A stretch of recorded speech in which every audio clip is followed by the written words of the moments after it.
to Calcutta's direction. Unfortunately, because they denied us to enter, we had to jump and fell into the gutter that is just nearby the same guest house. Actually, let me say that it's a gutter that carries dirty water from the city center up to Kinamba. So we were trying to evade places that had a lot of water, much water in. We then found Mr. Andre Kamea, and he told us that after 3 days maybe we may survive, simply because RRPF say that if they don't stop the genocide against the Tutsi, they're going to stop it. So actually he was comforting us, telling us actually that everything was going to be fine within 3 days. We thought that they were going to arrive within 3 days. So we spent more than 3 days in the gutter, and we were sharing one bottle of water. So I decided to go back in the quarter whereby I could get some water, potable water to drink. So my colleague decided to see me off, and as we were going back home, but in between, the then sector commander, who was called Nyirabagenzi, called the then governor of the city of Kigali, Mr. Renzaho, and told him that Tutsi would like to kill Hutu. So we arrived in a very bad time, simply because we could see a lot of military personnel coming, in. We could hear a lot of noises, and military were shooting. So we were scattered, running in all senses. Let me say that I ran to the house number 3. I ran into a house where boys were playing cards. There were 3, actually. All of them were not being hunted simply because they were Hutu. They were not killing people. So I came back and I started playing cards like them.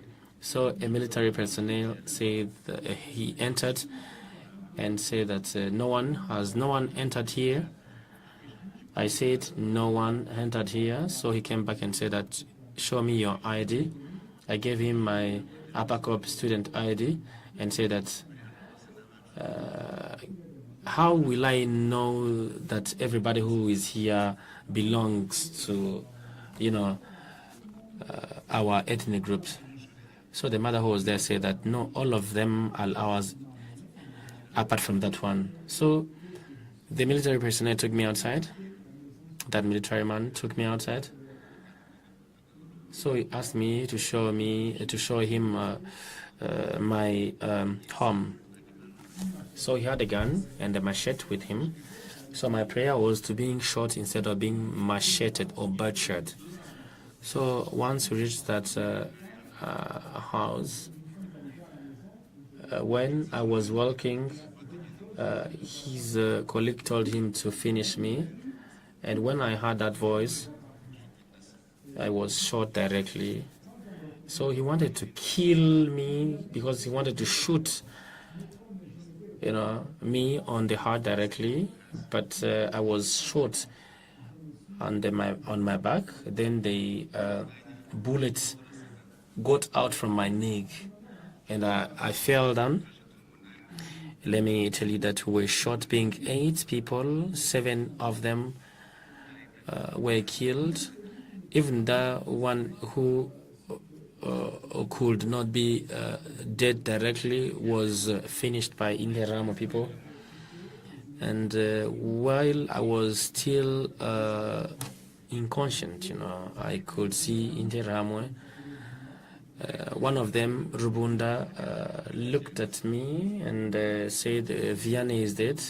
And I said, no, I'm still alive. So I said that there is one request.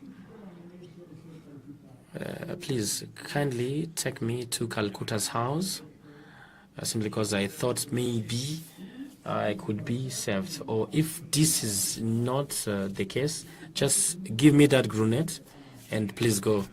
My thought was the fact that I didn't want to be butchered. I wanted at least to be killed by a gun or grenade instead of being butchered.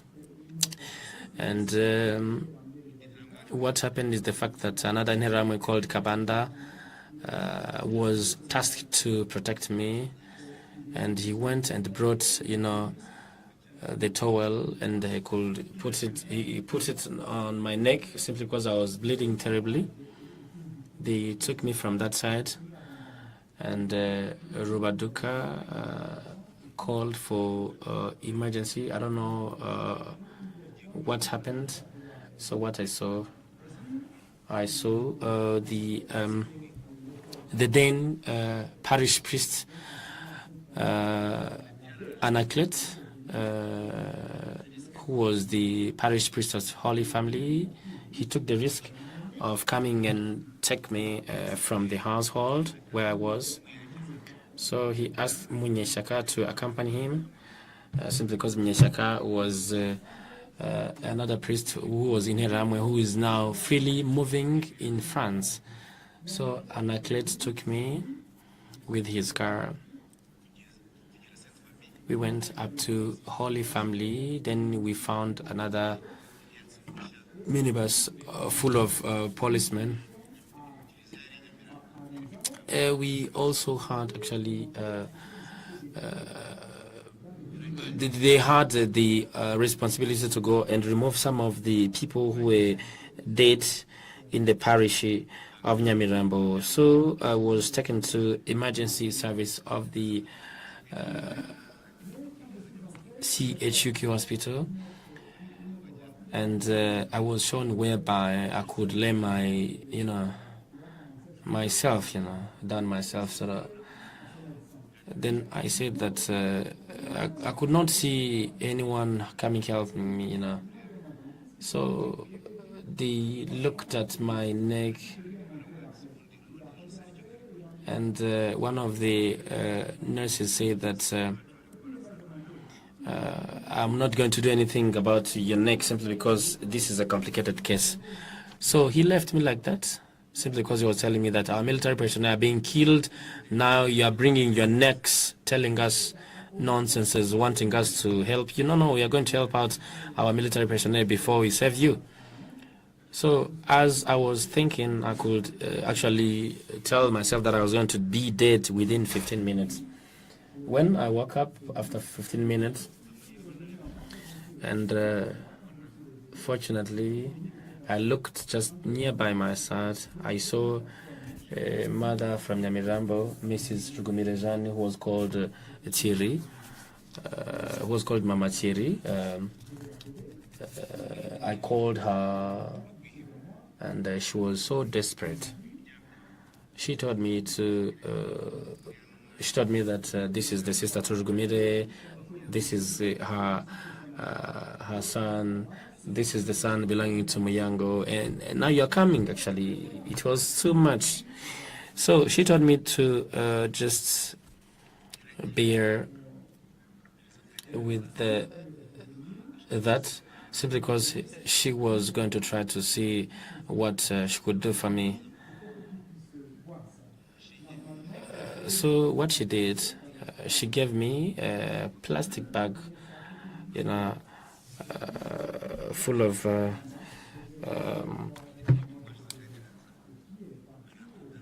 drip. Actually, she gave me a drip, So she tried to help me by carrying out, some of the medical help, So she took me to pavilion, and I was with another boy on a matla that was on blanket, So she helped me out simply because at CHUK, actually, other people were being brought in a tent, and during the tent, actually, people could come in the night and kill people. So I was lucky to be sent at the pavilion. So even Ineram could come outside from the sectors and every places to come and see the people at CHU and kill them or see look after their people, you know. But during the night at the hospital, they could come and grasp some of the people and kill them. So so doctors could come being helped by the nurse assistant to select people to be killed.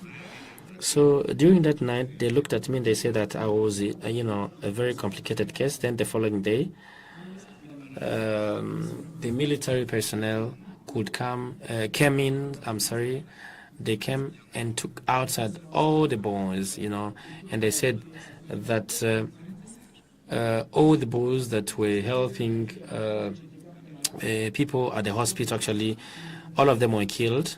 And for your information, at CHUK, a lot has happened. They killed a lot of people. This was done by doctors being helped by their nurse assistants. After that, I saw my neighbor who was butchered. You know, actually, he received one machete. So when they came, they were given a bedroom, a bed at the same pavilion. So when the wife of the latter saw me, she said that they thought I was I was killed. So by the time they were coming to select people to kill, she was defending me. But at one point during that period, one girl came and greeted me, and she asked me, "How are you doing?" I said, "We are doing fine. How about you?" I said, "I'm okay." "How is your house now?" I said, "Everything is fine." So she told me that I started in Kankigali. I know your house, I know your father, I know your mother. So we had what we called Maître Principal de Zone, actually. It's like education supervisor. So my father was overseeing EPA, Mohima, and Camp Kigali. So which means directly that my father was known by students coming from Kankigali or pupils coming from Kankigali. So I asked, so she said that, what do you want me to do for you? So I told her that if this could be possible to go back home, to be taken back home, I beg your pardon. So instead of doing that, she went and submitted my names.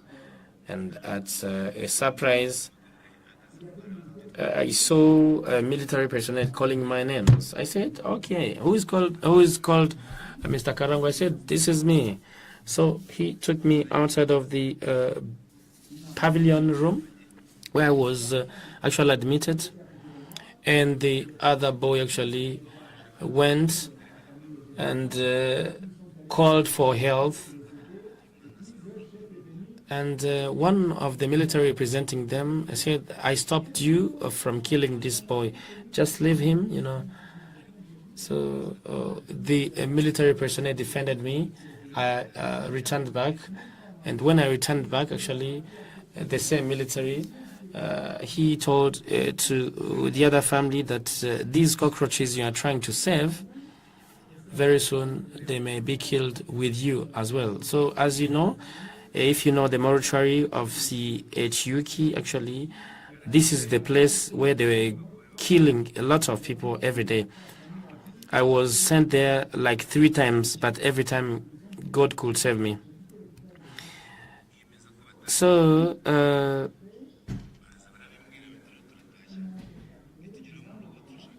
they say that they are going home and to look for someone who could come and pick me from the hospital. And then they say that if these people leave, the coming ones may kill you directly.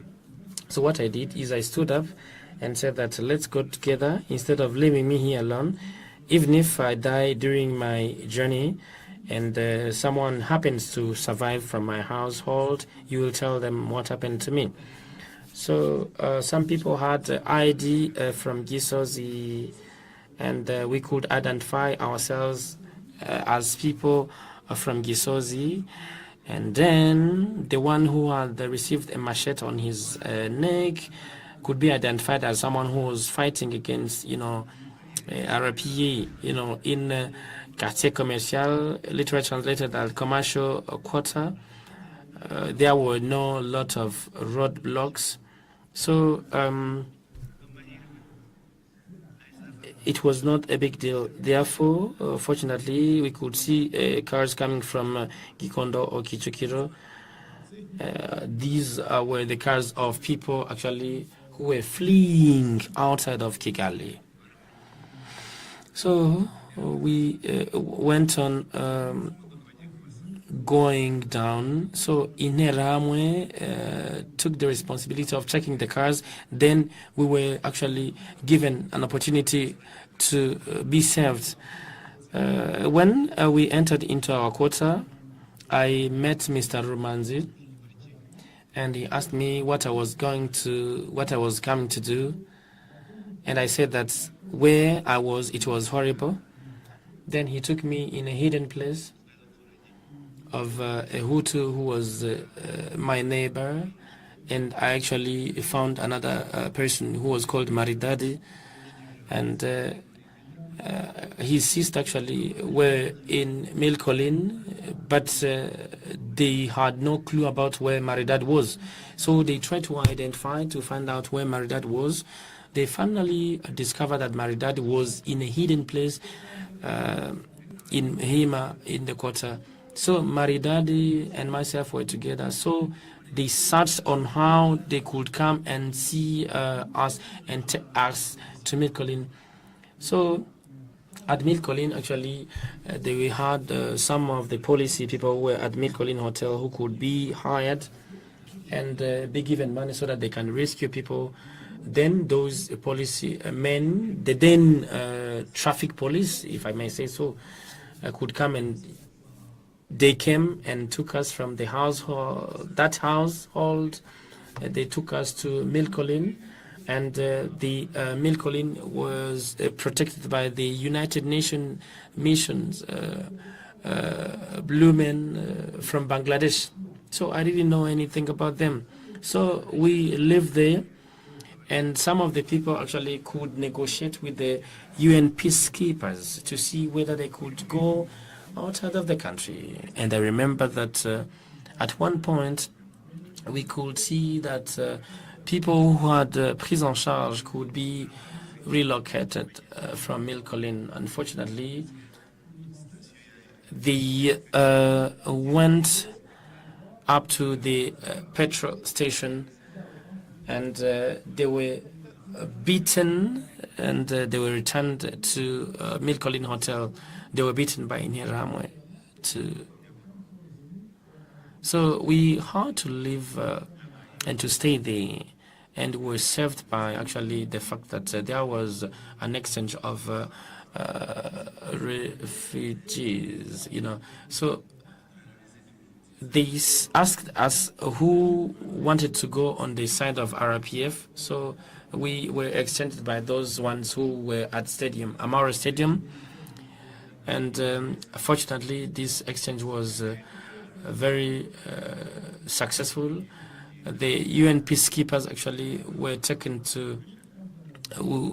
took us to the place nearby the convention center, actually, where it is now. When we were in Milcolin, Rusesabagina, who said that he's the one who served us, it is not the truth. He did not play any role, actually. What did he do? He was actually making money. He was making money simply because all rooms were occupied by people. And those people who occupied those rooms, actually, they were signing checks. They were signing checks, actually, the white checks, actually, so he could feel it himself. So the man did not save us. We were saved by RPF in an exchange of people, and we decided to go on their side. So we're taken to Kabuga, and this is where actually our security was restored. We could see military personnel who could tell us to be calm. Those ones who were actually giving guarantee that nothing was going to happen to us. They shaped hope into us. They treated us. They gave us love. They provided us with everything that we were looking for. In concluding, Your Excellency, President of the Republic of Rwanda, I would like to thank you very much with the army that you represented, simply because you rescued us. You helped us to heal our wounds. We grew up, we became men, we started. Now, as we are talking, actually, I'm a married man with 3 children, with a wife. We are no more fearful people. We are no more living in,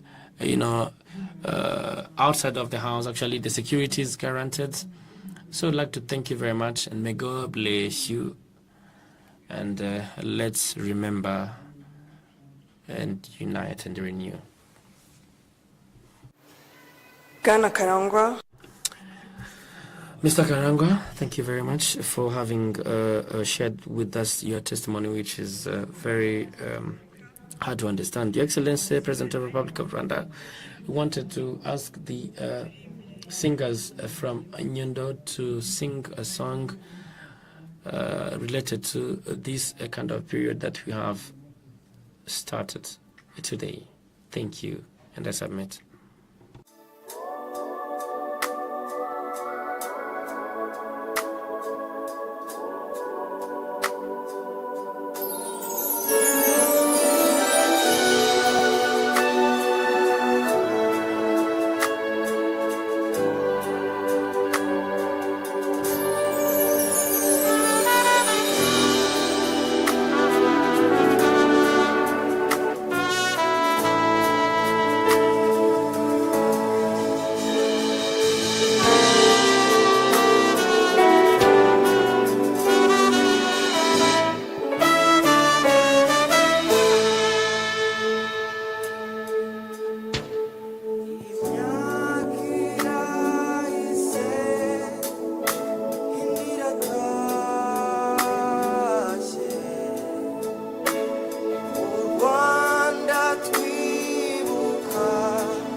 abacu bazize jenoside yakorewe abatutsi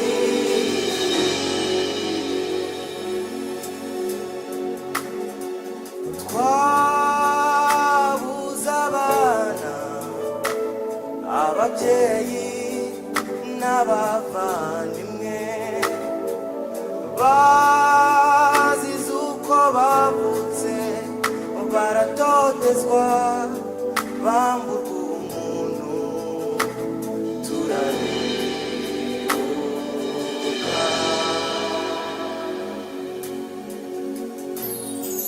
twamenye neza ko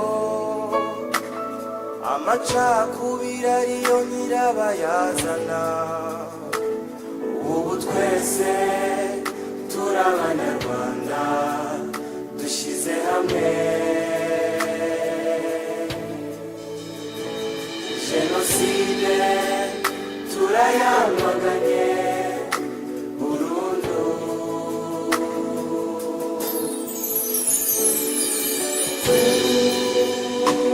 ura Rwanda jenoside yakorewe abatutsi ntizongera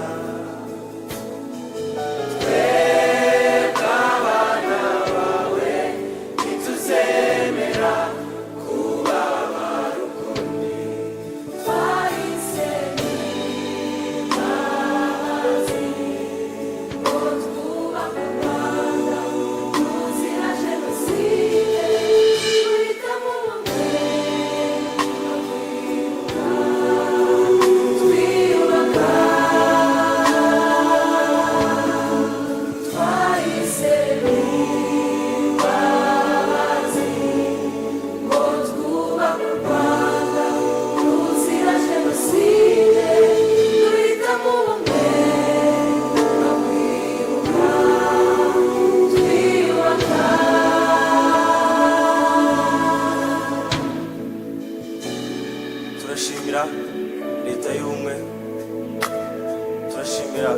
ingabo z'igihugu tuzasigasira icyo mwarwaniye ubumwe n'ubudaheranwa iyo nzira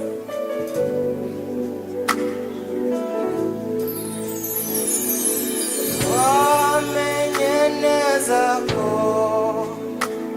amacakubiri ariyo nyirabayazana ubu twese turi abanyarwanda dushyize hamwe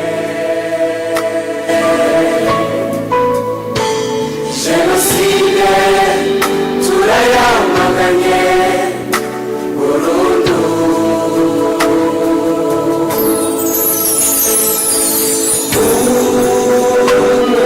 Rwanda jenoside yakorewe abatutsi ntizongera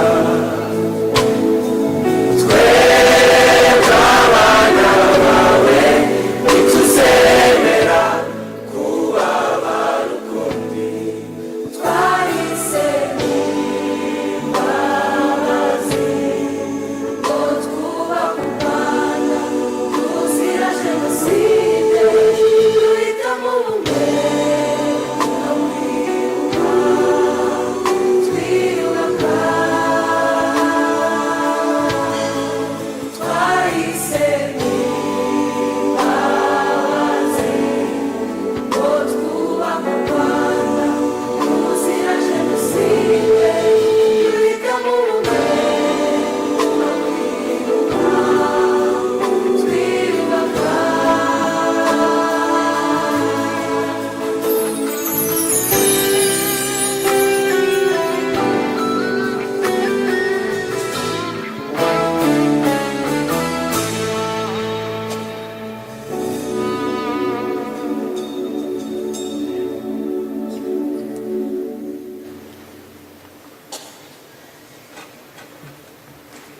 barakoze abaririmbyi. Thank you very much.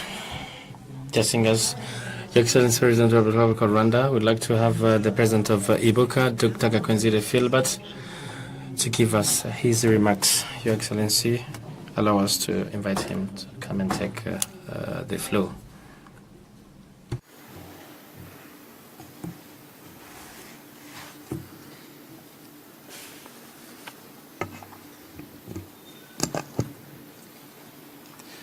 Nyakubahwa Perezida wa Repubulika, Your Excellency President of the Republic of Rwanda and the First Lady, dear dignitaries here today, dear parents and dear survivors genocide against the Tutsi, dear friends, today that we started the period of commemoration on the second time, on behalf of Kwibuka family, I wanted to comfort you, especially you, dear survivors who lost your parents, siblings that were killed and slaughtered just because of who they were, Tutsis.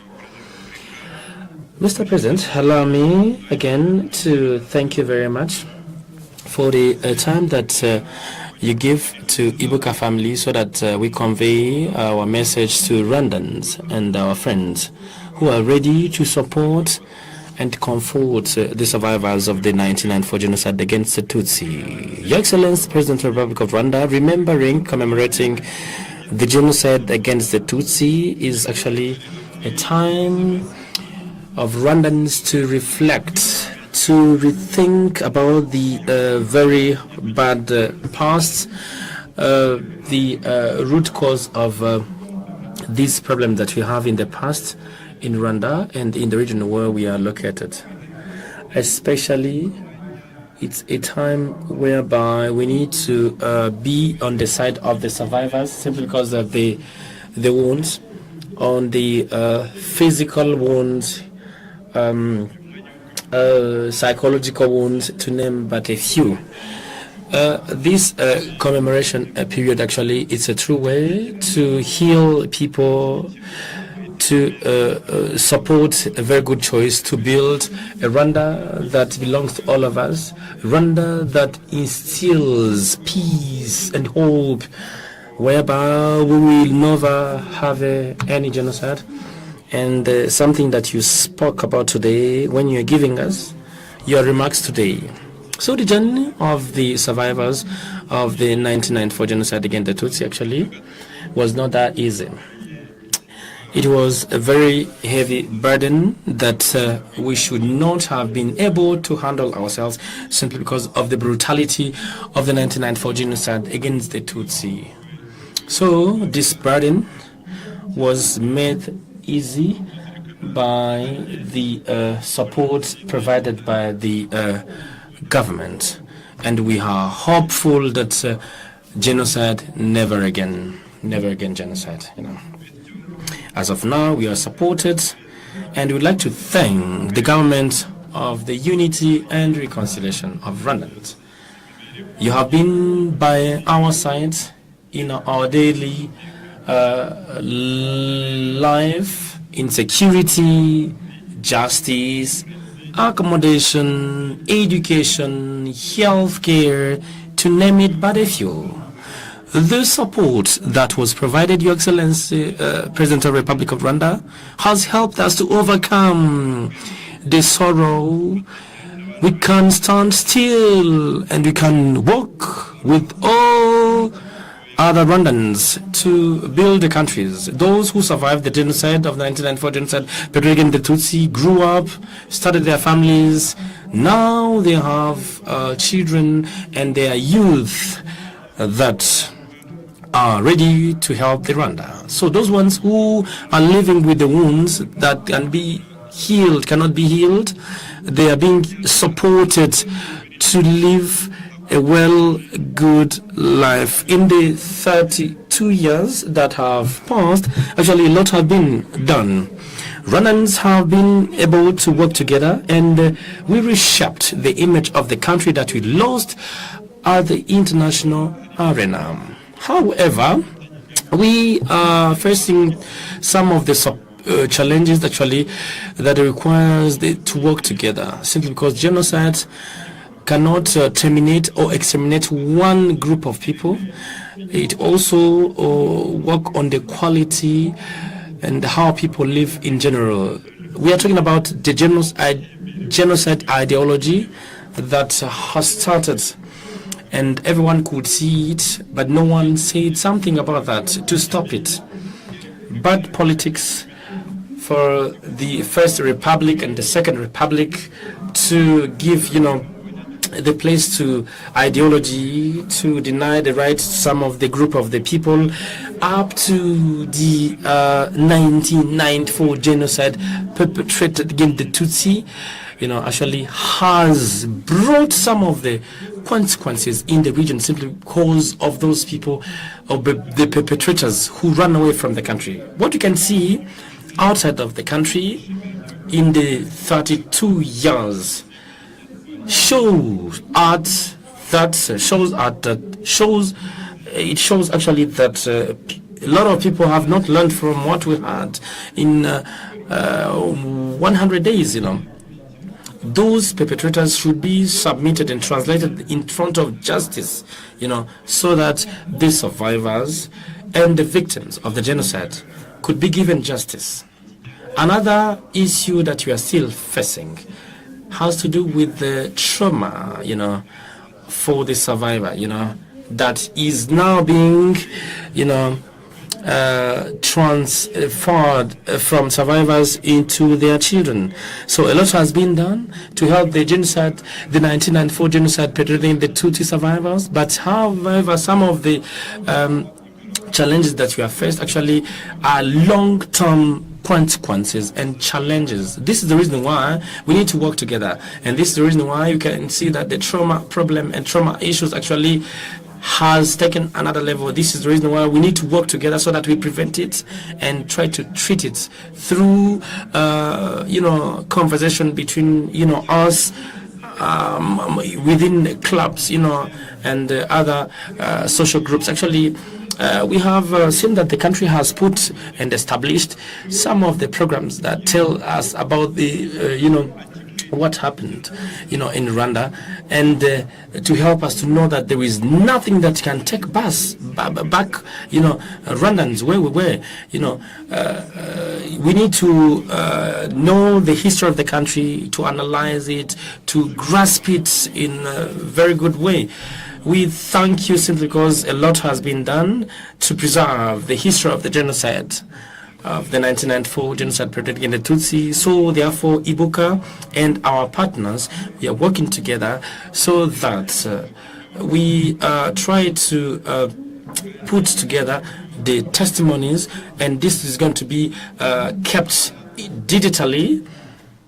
These testimonies actually are going to help us to continue fighting against genocide ideology, fighting against those people who are denying genocide, particularly the Tutsi, and to educate the future through the youth. Concluding, Your Excellency President of the Republic of Rwanda, on behalf of Kwibuka, we'd like to thank the then military personnel of RPA that you led, who stopped the genocide, and we survived, and you started the government of unity and reconciliation of Rwanda, and the country regained the life, and the injustice that's prevailed for a long time stopped. The survivors of the 1994 genocide perpetrated against the Tutsi are grateful for the fact that all Rwandans have the rights on our country.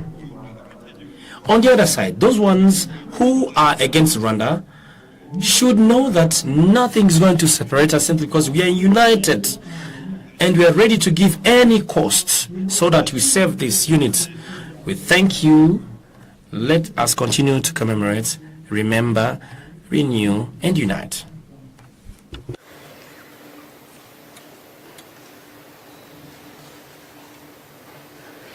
Perezida Kwibuka arakoze. Thank you very much, President of Kwibuka. Your Excellency, President of the Republic of Rwanda, we are going to have the singers coming from musical students from Nyundo to sing one song that has to do with the period that we have just started of commemoration for the 32nd time. We remember the genocide perpetrated against the Tutsi in 1994.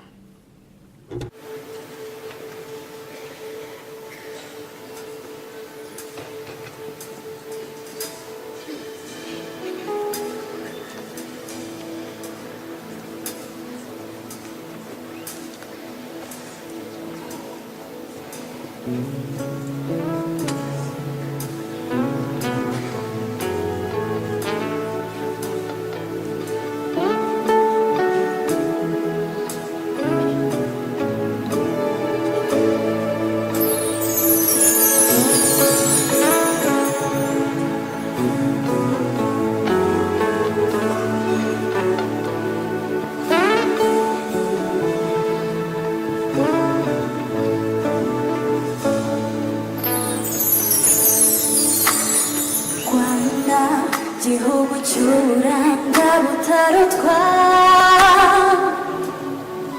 rw'imanga impingo rudaheranwa n'ingorane umarira mu gahinda hinde na kamere karahaciye ariko turiho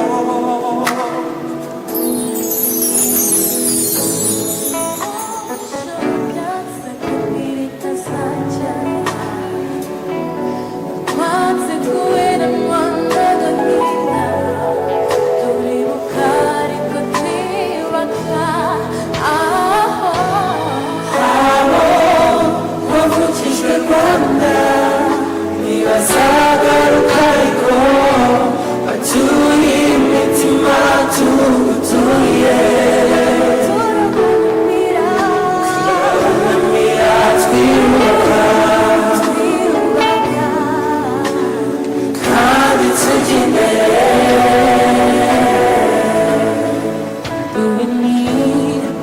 over me and eyes to see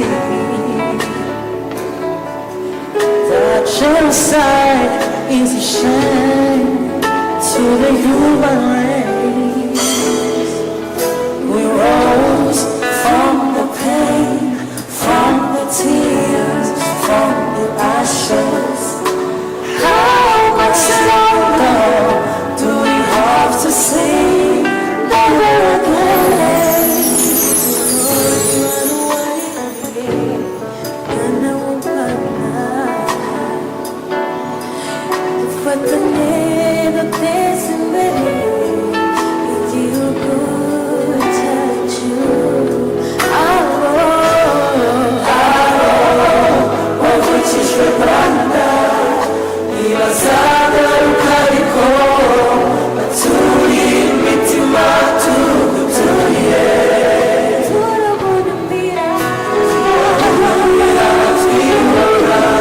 twiyubaka kandi tujya imbere. Tant des enfants passés à répondre à tâchant de faire que nos enfants aient raison d'espérer.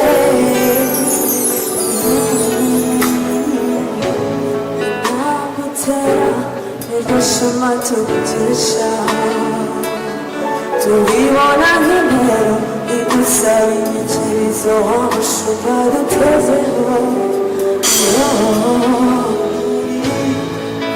Mu biganza byacu Rwanda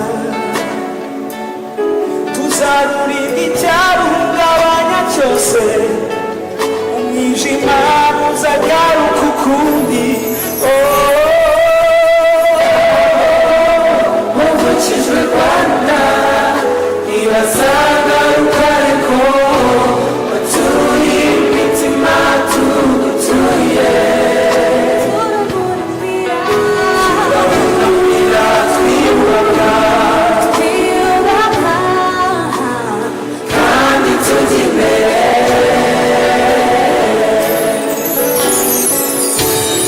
Turabubana aho si bigunze,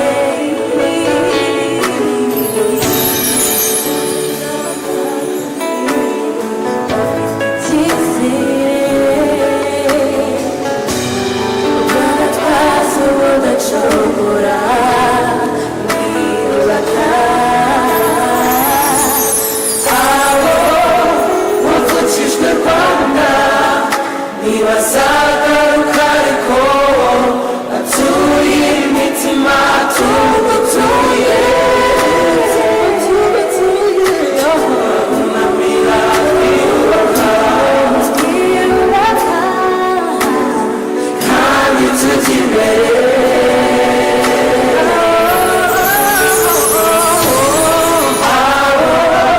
Muvukijwe Rwanda ibazagaruka ariko baturiye. Those one who departed will never come back. But dear Rwanda, we are ready. That's the reason why we are commemorating today, and we need to strive for the development of the country. Dear Rwanda, you lost so many people who will not return back. However, we are here representing them, and we are commemorating today, striving to work for the development of our country that we love, Rwanda.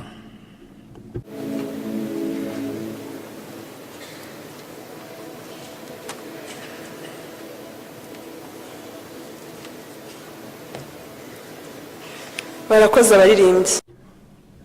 Thank you very much, dear Nyundo students, dear leaders, dear Rwandans, dear friends of Rwanda. Thank you very much for having spent time today with us. The program that we have today comes at its end. However, the week of commemoration is ongoing, and the 100 days that are reserved for the commemoration actually are still on. Then kindly remember to leave the candles where you are seated. Gasabo, you take your buses at Rama and the Remera sector. Thank you, and I submit. Thank you.